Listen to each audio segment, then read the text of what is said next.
Wolverine JJ McCarthy has been rising in everyone's draft boards. However, there's a report from an unnamed NFL scout. You always believe that those? he said the following. He said, quote, before he signed, he was telling other Michigan recruits that if they wanted to party and chase girls, go somewhere else.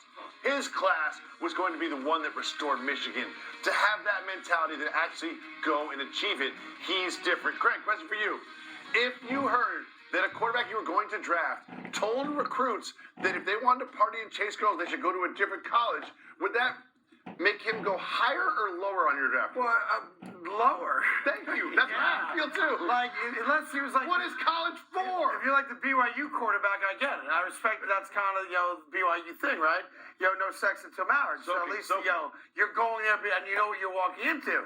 Dude, if I'm a good enough athlete where I'm being recruited to play college football at Michigan, to quote my favorite rapper, I'm going for the bitches. Right. I would never say that. That's disgusting. A disgusting word we should never use. So let me clean that up here for the show. But it is 7 o'clock in the morning, so I get away with some things that you can't do later in the day.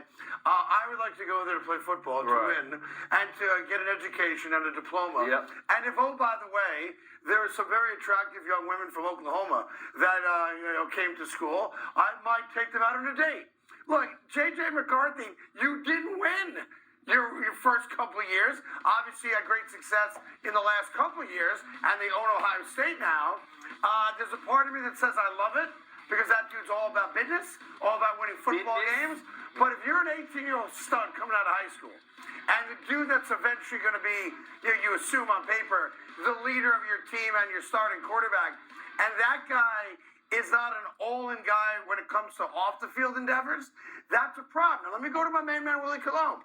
I've been around football teams a very long time and athletes for a very long time, and here's the one thing I know, especially for quarterbacks.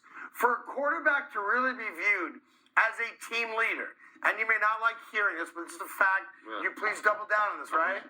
You have to be one of the guys that goes out with the guys, that parties with the guys, that experiences all the things we would want to experience as a player.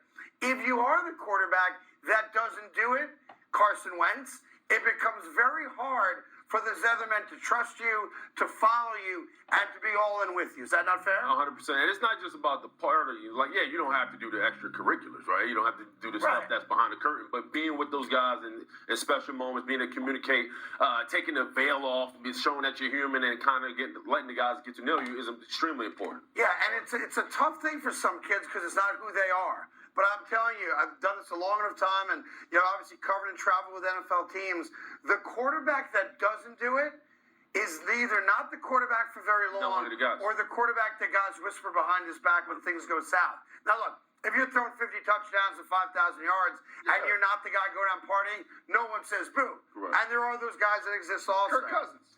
Sure, but if JJ McCarthy goes into the NFL and goes into Chicago, the first test he's going to have is not throwing the football.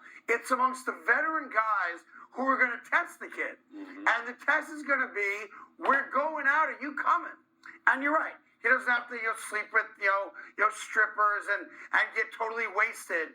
But he's got to be in the room. And I know that seems real trivial, but that's important, especially when you're the #1 draft pick of a team and you're coming in as the savior. You're already different. You're already making more money than a lot of guys make without ever throwing a pass, and guys resent that. So JJ McCarthy, it might have worked in Michigan. I don't think it did, but it ain't going to work in the NFL. No, we're moving on to first and football.